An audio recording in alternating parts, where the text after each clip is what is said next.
I found the viral butter squishy at Harmon's. Okay, we're gonna do a little unboxing. It isn't filled with stuff. I know some of them are. This one's like the slow rising one.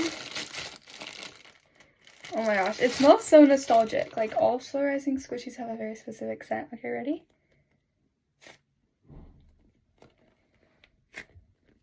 Oh, it's so nice.